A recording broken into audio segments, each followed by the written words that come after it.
Hoy día vamos a hablar de un tema que ya hace un tiempo está sonando y cada vez más, de repente, con problemas más bien violentos que no sabemos cómo solucionar. Hoy día vamos a hablar con una invitada que tenemos que es experta en el tema del conflicto en la Araucanía.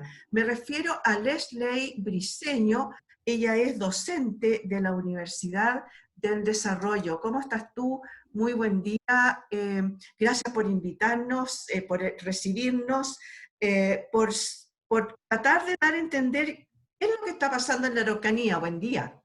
Hola, buenos días. Muchas gracias por la invitación, la verdad, y es muy agradable poder tratar de clarificar lo que está ocurriendo en la zona del conflicto, que no solamente abarca la Araucanía, sino que también parte de la región del Biobío. Exactamente. Tú estás en Concepción, tú eres de la sede Concepción de la Universidad del Desarrollo.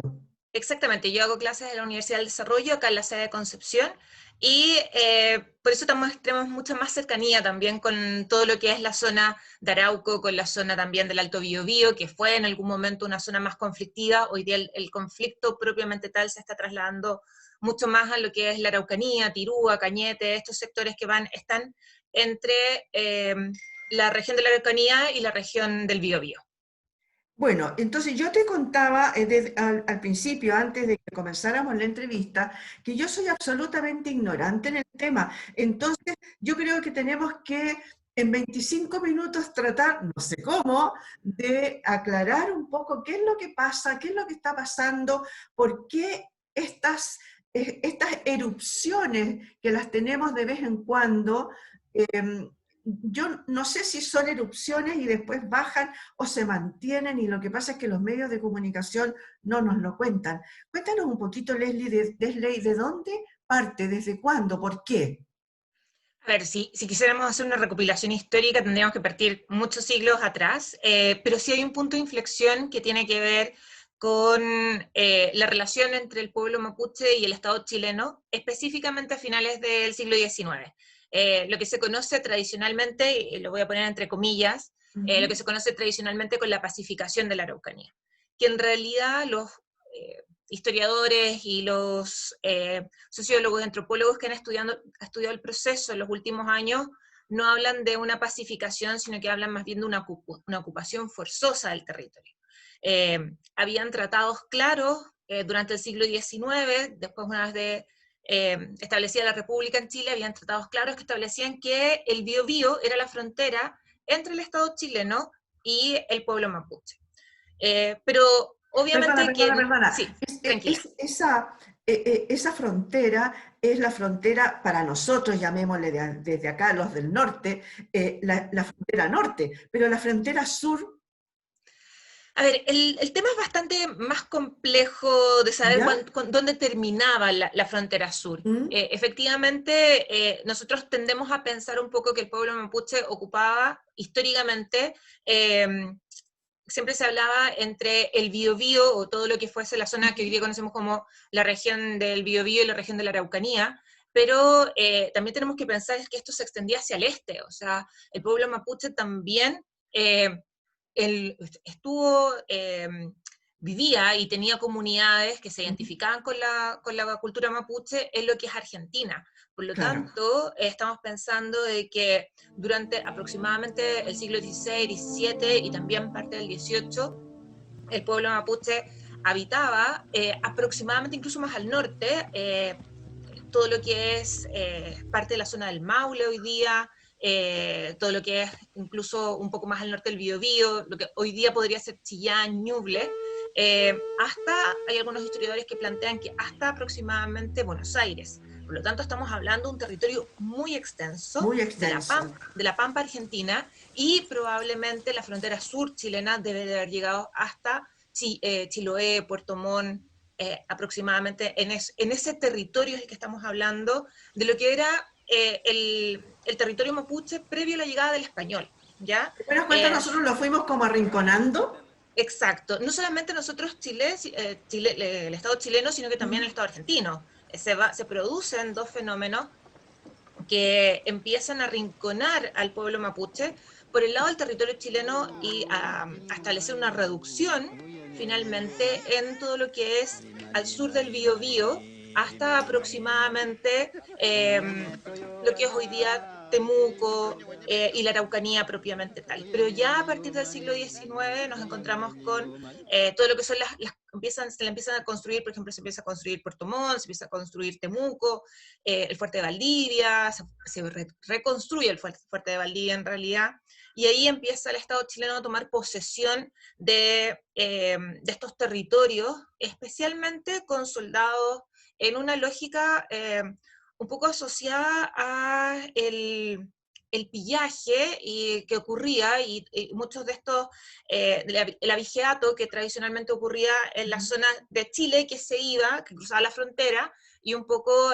lo que hace el Estado chileno en una lógica de tratar de ayudar, vuelvo a colocarlo quizás entre comillas, a las comunidades indígenas, es decir, como los ladrones de ganado son chilenos, nosotros vamos a ir y tratar de capturarlos, porque el pueblo mapuche obviamente no tenía no solamente la estructura administrativa, por la forma tradicional de su estructura social, sino que obviamente también no era un pueblo que pudiese estar tratando de atrapar a los bandoleros que estaban asolando el territorio, y que se producía también el abigeato, o sea, iba para los dos lados el tema del robo del ganado. Y Perfecto. por eso como muy bien señalas tú, a partir del siglo XIX, y especialmente después de la Guerra del Pacífico, se empieza a producir este proceso de reducción, de ocupación del territorio, la construcción no solamente de fuertes, sino que además la construcción obviamente de ciudades, la entrega también de territorios a inmigrantes, los inmigrantes alemanes, los Ujú. inmigrantes principalmente, en territorio que era el territorio ancestral de las comunidades que seguían manteniendo su vida, obviamente con todos los cambios culturales que pueden ocurrir que se producen en los siglos. No podemos pensar que el pueblo mapuche del siglo XIX es exactamente igual al siglo XV o al siglo XVI, con intercambios culturales, pero una de las cosas más interesantes es que de a poco esta ocupación del territorio se empieza a dar, y finalmente viene este proceso ya mucho más violento que se da principalmente a finales del siglo XIX. Y ya para el siglo XX, sí. Sí, perdona, sí, justamente era para hacer un poquito un resumen. Tú dices que esta pacificación de la Araucanía, que parece ser que no fue tan pacífica, ¿no? Fue absolutamente de facto, pero también mencionaste algo, dijiste, a ver, los mapuches del siglo XV no son igual que los del XIX, pero tampoco por lo tanto son igual que los del siglo XX. Por Entonces, supuesto. ¿por qué no nos pegamos un salto ahora a Sí, entenderlo de ahora? Porque tengo entendido que además hay comunidades que se han separado unas de otras. No todas piensan lo mismo, no todas piden lo mismo. Cuéntanos un poco. exactamente, o sea, por eso también hay que ver lo que ha pasado actualmente. Si bien durante todo el siglo, la final del siglo XIX y principios del XX, en realidad la relación fue relativamente cordial, eh, tenemos que, ya con el retorno a la democracia, empiezan a surgir una serie de conflictos mucho más, no solamente mediáticos, sino que también mucho más agudos, que tiene que ver con un problema de promesas incumplidas. Y ahí y por eso uno de los puntos que es muy importante dentro de la búsqueda de una solución es cumplir con las promesas que se establecieron en 1989. Hay un parlamento que es el Parlamento de Nueva Imperial, donde se reúne representantes no solamente del pueblo mapuche, sino que también de todos los pueblos originarios de Chile, con el entonces candidato Patricio Elwin, donde se compromete Elwin se compromete a la creación de un ministerio indígena, al reconocimiento constitucional y también a una nueva ley indígena. 3 puntos que hasta el momento, más de 30 años después, solamente uno de ellos se ha logrado cumplir, que es la nueva ley indígena, que aún así tiene algunas falencias. Y estas promesas son promesas tradicionales que se han realizado por prácticamente todos los candidatos presidenciales y por todos los gobiernos que han seguido durante estos 30 años, si lo hemos escuchado muchas veces, incluso en los discursos presidenciales, las cuentas públicas, el presidente o la presidenta también en su momento hicieron anuncios de la creación del Ministerio Indígena, la necesidad del reconocimiento constitucional, y son promesas que están incumplidas hasta el día de hoy. Entonces, efectivamente hay un problema, si queremos partir como por un problema político de este tipo de situación que no se ha efectivamente cumplido, y que ha generado también una escalada de violencia que ha ido, especialmente en lo que se conoce como la zona del conflicto, que ha ido aumentando en los últimos años. Y eso principalmente tenemos que mirar también varios factores. No es solamente un problema de reconocimiento constitucional, no es solamente cambiar la letra de la Constitución y decir, Claro. en Chile Sí, porque eso existen, en realidad es cosa de escribirlo, es re fácil, pues es cosa de escribirlo, claro, llegar a un acuerdo y ya está. claro, tiene que ver Más allá de finalmente con, eso. claro, más allá de eso, tiene que ver con que la región de la Araucanía y específicamente toda la región, las zonas de la Araucanía y el Biobío que tienen una mayor población indígena son las zonas más pobres de nuestro país. Hay un problema de pobreza, hay un problema también de una política pública inadecuada para solucionar estos problemas de pobreza, porque se ha confundido, y esto es una confusión histórica en realidad, se ha confundido el problema indígena, el problema con los pueblos originarios solamente, o tratar de entender como un problema campesino, un problema de acceso a tierras, un problema de acceso a.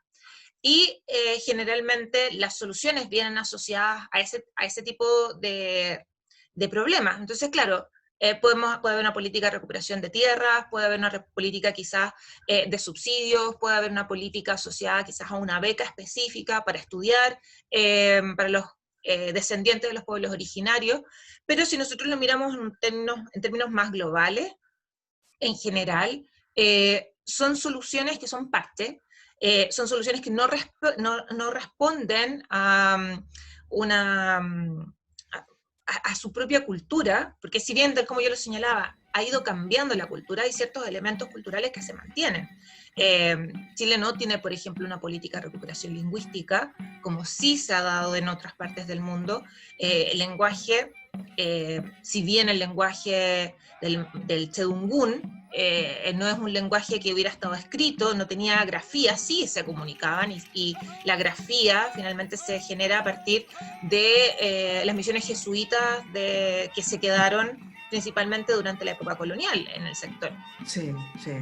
Y finalmente no hay una política de recuperación lingüística, el lenguaje se mantiene, si uno va a las comunidades, especialmente las comunidades del Alto Biobío, las comunidades pehuenches, las comunidades lafkenches, o las comunidades también de los distintos LOF en la zona de la Araucanía ya propiamente tal, se da cuenta que el lenguaje se mantiene.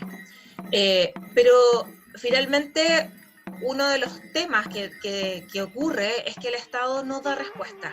Y además no da respuestas porque efectivamente uno podría pensar de que no sabe cómo dar respuestas, no involucra al otro, y por ello está el problema nuevamente del reconocimiento. Tiene que ver con que yo tengo que reconocer y darme cuenta que, que los miembros del pueblo mapuche son distintos al pueblo chileno. Y ojo, eso no solamente pasa, por ejemplo, con el pueblo mapuche, pasa con el pueblo Rapa Nui, por ejemplo, pasa con otros pueblos originarios que son minoría en nuestro territorio en estos momentos, pero que aún están presentes. Y en Sí, relación a lo que me... Sí, sí, tranquila. perdona, es que me quedó dando vuelta una cosita. Tú me dices que, por ejemplo, han habido algunas respuestas de los distintos gobiernos con respecto, por ejemplo, del tema del territorio, ¿no? De devolver algunos lugares, a lo mejor de comprar tierra para devolvérselas. Podría haber habido un cierto reconocimiento en cuanto a su existencia, a su quehacer cultural, a su acervo cultural y de poderlo reconocer en buenas cuentas, en su valía, ¿no? Pero parece ser que nada de eso ha sido en profundidad lo que se requiere. Ahora, mi pregunta va, ¿por qué los argentinos, por ejemplo, que también conservan todavía alguna cantidad de comunidades, sí han logrado tener un conflicto, entre paréntesis, para como no sé si acallado es la palabra, pero a lo mejor no tenerlo. ¿Cómo lograron otros países? Porque no solamente es un problema de Chile. Por ejemplo, no sé, en Estados Unidos sabemos todo el problema que hubo con las personas originarias, los que vivían ahí, ¿no? El conflicto que hubo y que a lo mejor todavía está. A ver, claro, efectivamente la experiencia comparada que nos dice, si miramos el caso norteamericano, una de las medidas lamentables que ocurrió es que Estados Unidos lo que hizo fue una política de reducción y de aniquilación, o sea, Claro, principalmente lo que hace Estados Unidos, ojo, no solamente Estados Unidos, sino que el modelo un poco de conquista británico fue destruir o eliminar la mayor cantidad posible de población originaria. sí, El caso argentino, por ejemplo, si miramos los casos de América Latina, una de las soluciones que se ha ido dando es, primero que nada, a través de un proceso histórico, un proceso largo, obviamente esto no es de la ujú, noche a la mañana, primero que pasó por el reconocimiento constitucional, ¿ya? El ya, reconocimiento de que existían pueblos que preexistieron al Estado, en este caso el Estado argentino, el Estado ujú, boliviano, y que estaban ahí, que se sí, mantienen y que finalmente no es que hayan desaparecido de la historia. O sea, no es que de repente haya llegado el pueblo español o ya se haya constituido la República nueva y se haya independizado de España y los pueblos originarios hayan desaparecido. Y una de las cosas que ocurrió mucho en Argentina fue una, un, una, que suena bastante fuerte, también hubo un proceso de aniquilación bastante mm, sistematizado por parte del gobierno argentino, especialmente ya, de la segunda mitad del siglo XIX, y eso hizo que mermara la población indígena en Argentina.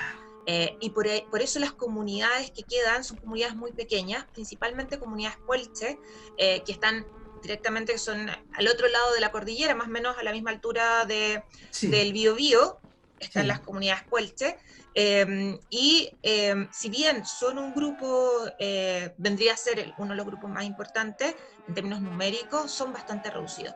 Y lo que hace el gobierno argentino históricamente es la reducción, utilizando un modelo similar a lo que hace Estados Unidos. ya, Entonces, ¿qué es lo que ocurre en los otros países latinoamericanos? Que, por ejemplo, si miramos Ecuador, si miramos Perú, Bolivia, donde el mestizaje no fue tan abrupto y no es tan masivo como sí se ocurrió, por ejemplo, en nuestro país, porque hay que decir de que la frontera era el Biobío y al sur del Biobío, hasta finales del siglo XIX, era territorio mapuche. Pero pensando en lo que es Perú, Ecuador, Bolivia, el mestizaje no se da en todos los lugares del territorio, lo que nosotros hoy ya, día conocemos como territorio. Por lo tanto, la población indígena o que se reconoce como indígena finalmente es mayoritaria. Eh, perfecto. O sea, es al revés. Ahí pasa al revés. Hay algunas zonas en las que hay mayoritario de los conquistadores en buenas cuentas, ¿no? Claro, y eso lo podemos ver específicamente cómo se distribuyó el poder dentro del territorio, si miramos Bolivia o miramos Perú, que tiene que ver Mm, también con problemas geográficos, sí, la parte amazónica era mucho más difícil. Además estamos pensando que en una época donde no había trenes, no había aviones, no había claro. ninguna tecnología, y por eso Tipo de se generan. comunicación. Mm, Claro, pero por ejemplo, si miramos lo que ocurrió, otro modelo bien interesante es lo que pasa en Canadá o lo que pasa en Nueva Zelanda, y en Australia ujú, también, donde el Estado, en general, el Estado, por ejemplo, en el caso canadiense, ellos hablan de las primeras naciones. Y ha habido también principalmente el siglo XX y obviamente el siglo XXI, todo un proceso de reconocer no solamente la existencia de las primeras naciones, de hecho es algo que estaba muy interiorizado en el inconsciente colectivo canadiense, sino que también, obviamente, generando y estructurando instituciones políticas asociadas a las formas tradicionales de gobierno que tienen los pueblos, en este caso, como ellos los denominan, las primeras naciones. Y en el caso canadiense, por ejemplo, existe un parlamento que sesiona cada cierto tiempo, un parlamento indígena, un parlamento de las primeras naciones, donde toman decisiones en base a su cultura, también existen finalmente el reconocimiento de derechos de los pueblos colectivos. Recordemos que o sea, existen derechos que son individuales, que tenemos todos nosotros, ¿ya? Pero también existen derechos colectivos, como por ejemplo, yo esto siempre se lo explico a los alumnos de la misma forma, los derechos de los trabajadores. Los trabajadores tienen derechos colectivos que si yo no trabajo, no soy parte de esos derechos. Y también los pueblos originarios, a partir de la Declaración de los Derechos de los Pueblos Originarios de las Naciones Unidas, que Chile ha ratificado y que los países han ratificado, los distintos estados, nos damos cuenta de que existen ciertos derechos de los pueblos originarios que son derechos colectivos y que el Estado tiene que garantizar. Y dentro de Eso, esos derechos, sí. eso me gustaría muchísimo, porque me gustaría llegar, no sé si es una solución, porque no creo que la tenga nadie, así como varita mágica, ¿no? De lo que haya que hacer, pero me gustaría Sí. ver cuáles son, a tu juicio, aquellas cosas que harían distender el, el, eh, el conflicto actual y que podríamos entonces entrar en estas típicas mesas de diálogo que yo creo que se hablan con mucha grandilocuencia, ¿no? Se anuncian y después como que van decayendo, como que se van afofando, como decimos, y no pasa mucho más allá.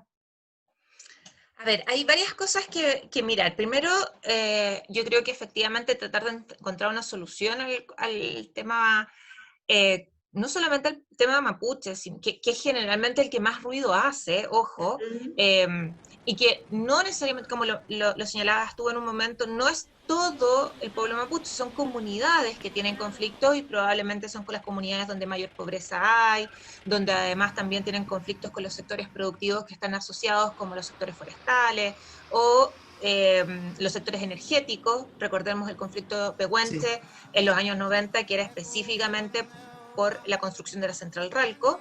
exacto. Eh, en general va a depender mucho de la coyuntura, y hoy día la coyuntura tiene que ver, si miramos solamente el tema del conflicto con los pueblos mapuches, donde hay distintas grupos, por ejemplo, están los pehuenches, están los lafkenches, o sea, por eso también son distintos los pueblos que existen. Es un tema principalmente de tierra y asociado, que se ha ido generando también con mucha fuerza el tema de la recuperación del territorio, pero no más allá del territorio, es reconocer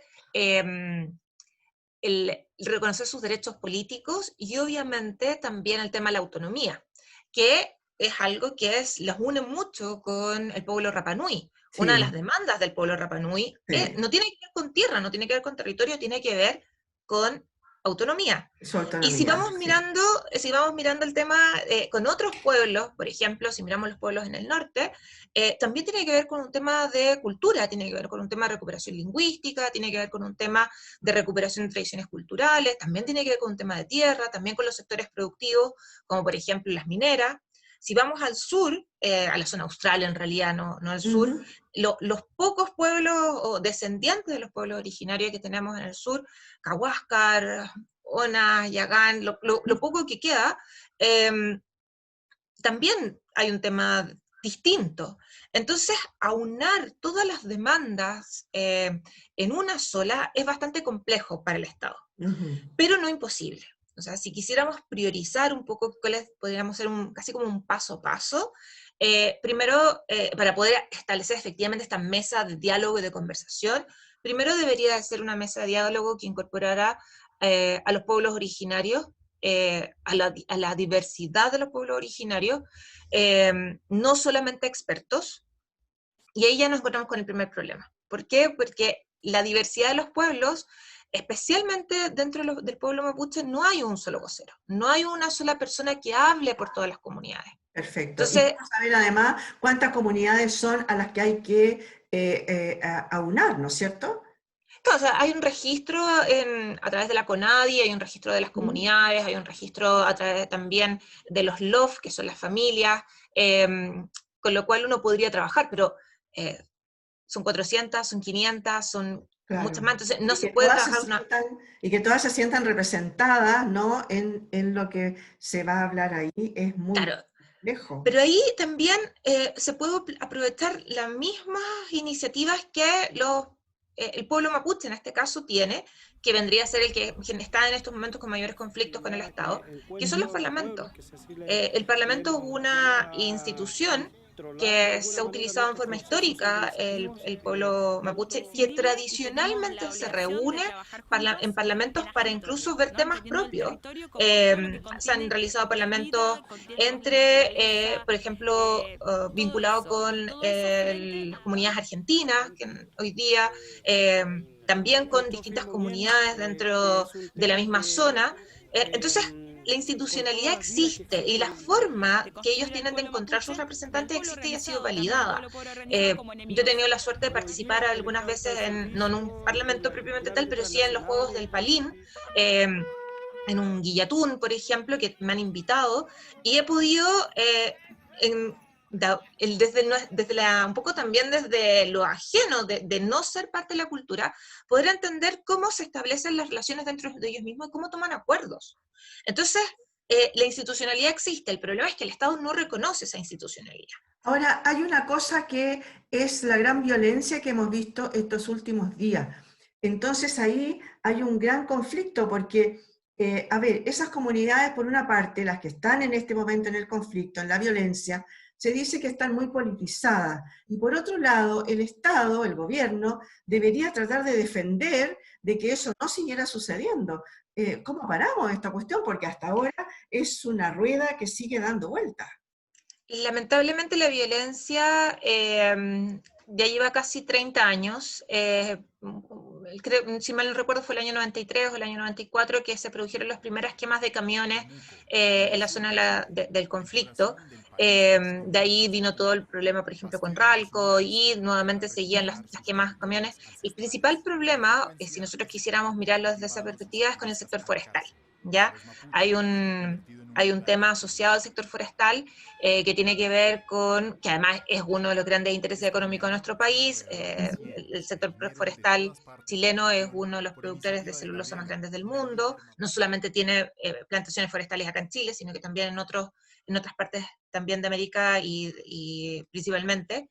Entonces, obviamente que hay un problema con un sector productivo, que tiene que ver principalmente con el trabajo, de cómo se desarrolla el trabajo en la tierra.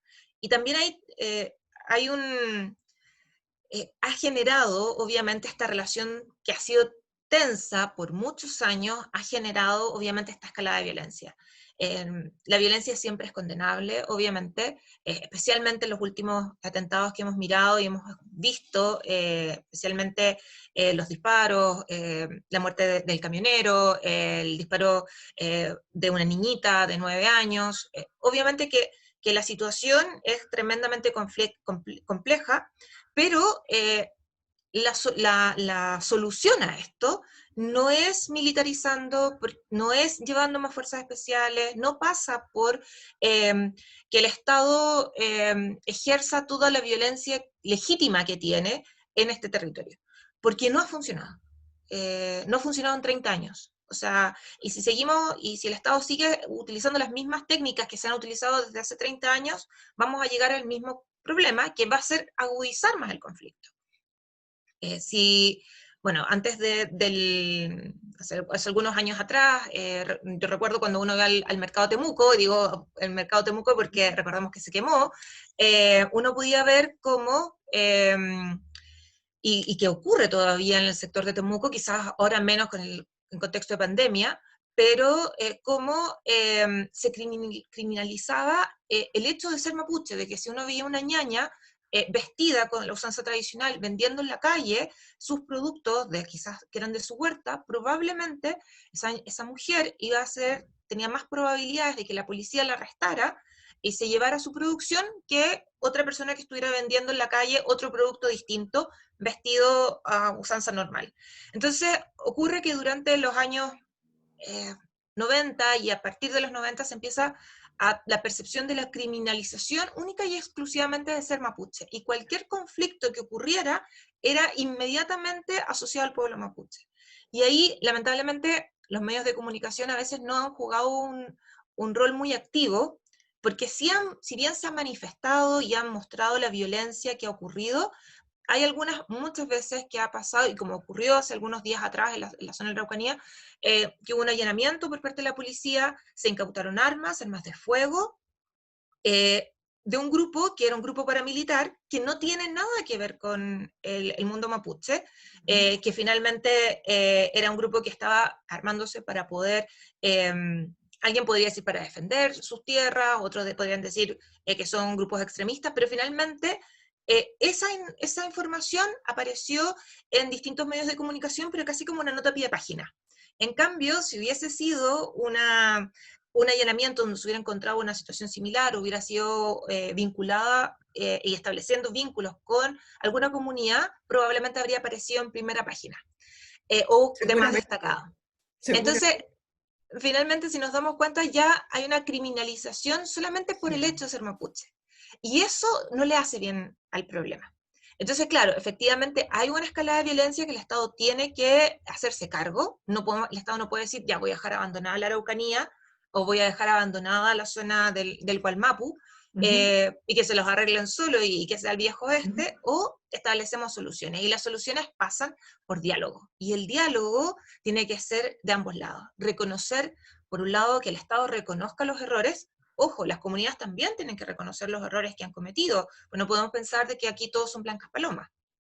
Eh, pero sí es importante, una de las primeras medidas que debería el Estado quizás adoptar es, más allá de concretar el reconocimiento constitucional y político, es finalmente sentarse a conversar para ver cómo podemos convivir culturas que son distintas. Y ahí atañe a un problema mucho más puntual que quizás es por el cual el Estado no ha dado una solución, que tiene que ver quizás con la piedra de tope, que es el tema de la autonomía, que es una de las cosas que se buscan asociadas a, si uno revisa, por ejemplo, la Declaración de los Derechos de los Pueblos Originarios de Naciones Unidas, si uno revisa el convenio 169 de la OIT, habla de la necesidad de entregar autonomía. Y la autonomía en un país que es tan centralizado como el nuestro, en un país donde todas las decisiones se toman desde la capital, en un país que uno tiene que mandar cualquier papel a Santiago, entregar autonomías a regiones, si pensamos en un proceso solamente de descentralización es complejo, más aún puede ser entregar la autonomía a comunidades. Exacto. Oye, Leslie, o sea, me ha parecido sumamente interesante todo lo que me has contado, todo lo que hemos podido conversar. En realidad, en 25 minutos, en 30 minutos, no es mucho más lo que podemos hacer, pero por lo menos algo esclarecimos qué es lo que está pasando. Me da la impresión, me queda como a grandes rasgos, la impresión de que no solamente, como dices tú, es el reconocimiento constitucional, el reconocimiento escrito, sino que más bien pasa más allá por un tema cultural con respecto de nosotros los chilenos en general, cuál es la mirada que tenemos hacia ellos, ¿no? Más allá del gobierno de turno, sino que, por lo mismo que dices tú, una persona que está vendiendo, por ejemplo, en la calle, lo más seguro es que un chileno común y corriente a lo mejor algo le pasa, pero si es una persona que está vestida y que está a la usanza de un mapuche, obviamente, seguramente le van a quitar sus cosas y la van a criminalizar, como dices tú, ¿no? Muchas Sí. gracias, Leslie, por haber estado con nosotros. Me esclareció muchísimo. Gracias por estar con nosotros hoy día. Muchas gracias a ustedes por la invitación y feliz de haber podido aclarar algo. Yo creo que hay muchos temas que todavía se tienen que profundizar, pero algo se pudo hacer en este rato. Exacto, yo creo que bueno, en esta media hora era imposible más allá de dar un vistazo general acerca de lo que está sucediendo y tratar de entender qué es lo que pasa, ¿no? Y cómo son las posibles soluciones, porque hay que solucionarlo, no podemos seguir con las Sí. acciones, con estas casas de brujas, como dices tú, que están sucediendo allá, ¿no? Sí, no, o sea, el tema es que hay que solucionarlo rápidamente, porque si no vamos a seguir con una espiral de violencia que quizás puede terminar en algo mucho más grave, y la idea no es llegar a eso, y el Estado tiene que ser responsable y cumplir su rol de entregar una solución, y lamentablemente para muchos la solución es una solución política. Muchas gracias, Leslie Briceño, docente de la Universidad del Desarrollo, allá en la sede de Concepción. Muchas gracias por haber estado con nosotros hoy día en este programa.